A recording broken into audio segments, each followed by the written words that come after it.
Hi everyone, this video is about a new plugin called Obra Autodocs, and to explain it to you, I'll go to this component and I will run the plugin Obra Autodocs. And this plugin is currently under review by the Figma team, so you won't be able to use it, but soon enough, usually this is within a day or so, it's online and you can use it.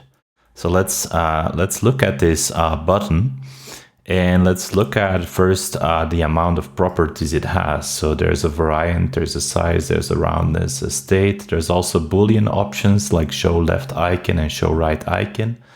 And right now we don't have any component docs. And if I click generate, we will have component docs. But we do not have the component docs for the boolean options. Let's start with like a simple example, right? Let's start with like a much simpler example, which is this breadcrumb and its levels. So if I open Autodocs, I'm gonna remove the docs. And you see how here we have a comment that I'm gonna remove for now. And we have basically 5 versions of this breadcrumb with different levels. And if I want to generate docs for that, I can click generate and instantly we have docs. But there's also a button to remove the docs. So notice how the plugin kind of knows that there are docs or there are no docs. If we remove the docs, we're back at the start. We can also change the color. So let's make it green. And let's generate the docs. We can then also toggle the grid lines if we want, remove the docs. I do like this standardized color. So this seems like a little bit of a bug, but I do like the standard grid color, which is purple. But sometimes, let's say that you're working in dark mode or something, it's not that handy to have the purple, so it's good to be able to change the color. Now, what about booleans, right? So you see, actually can kind of preview that we take a different approach to booleans than other plugins.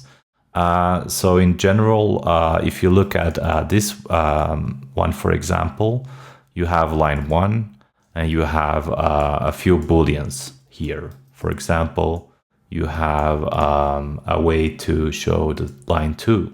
You also have a way to show the button. So that's already 3 booleans, right? Show icon, show line 2, and show button. So what do we do with this boolean? There's a competing plugin. I'm not gonna name names, and they make a giant grid with all the options. But I felt this has problems because you can't really see what is going on. You just get this giant grid with all the options. I would much rather just see how the options are used. So if you click here on Boolean visibility, and then you press all combinations, you can also do individual only. Let's start there. And you generate, we now show the individual things. So show line 2, it's on here. Show icon, it's off here. Show button, it's on here. So we have 3 types of combinations.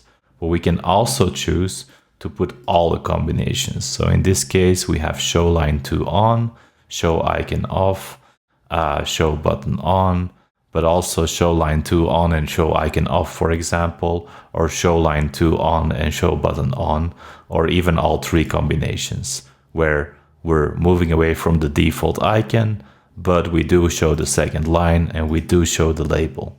So I feel like this makes it easier to see what is going on than trying to map all these combinations in a grid. And as a user, you can make it as difficult as you want. You can show all combinations if that matters to your project, or you can show the individual only, because sometimes maybe you don't want to kind of promote certain combinations. Like the combinations exist, but you're not actually supposed to use them.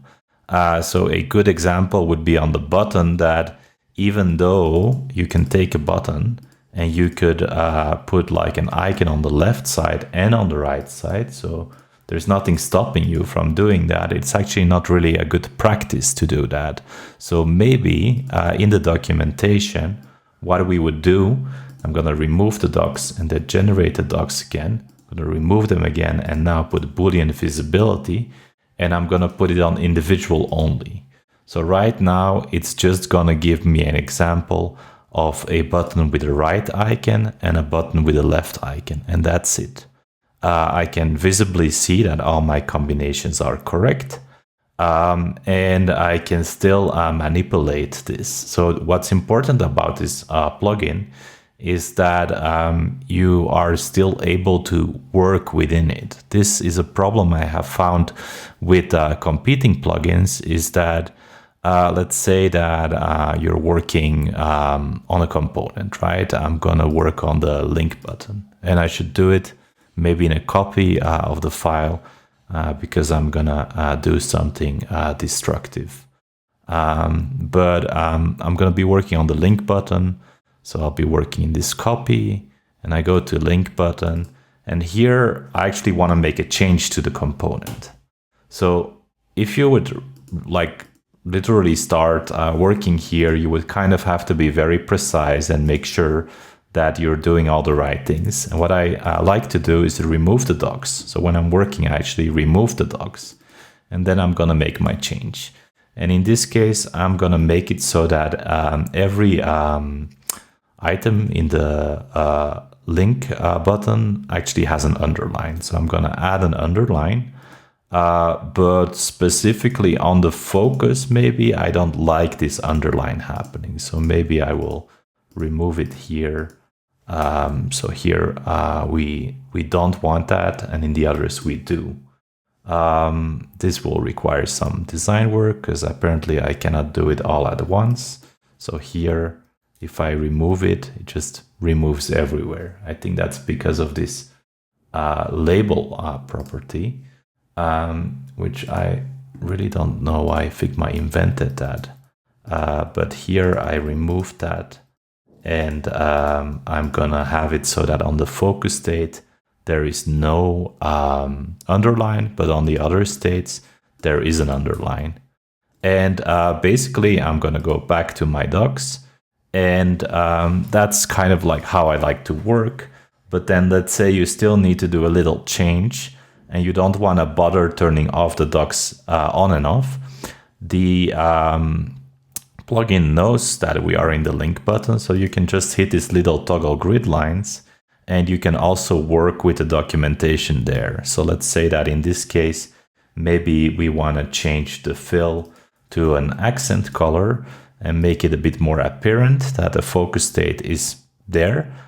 We can just do that. Now, if I have my grid lines here, they are automatically also automatically locked, so we can still actually do that with the grid lines. You just have to know that you're not going to actually select the grid lines. So yeah, this is Obra Autodocs. It's a new plugin. It's the new default for the Obra CN kit. So if we move forward with our kit, we will be using this plugin. It's entirely free. It will show up on Figma community soon. Just as a last demo, I want to show you just how fast it is, right? So I'm going to remove the docs and I'm going to add the docs, and you see that just in 1 second, everything is there. So the main advantage of this plugin is that it's actually fast. The competition made a plugin where they say it's fast, but actually it's not. But yeah, ours is actually fast. Just believe me, you've just seen it.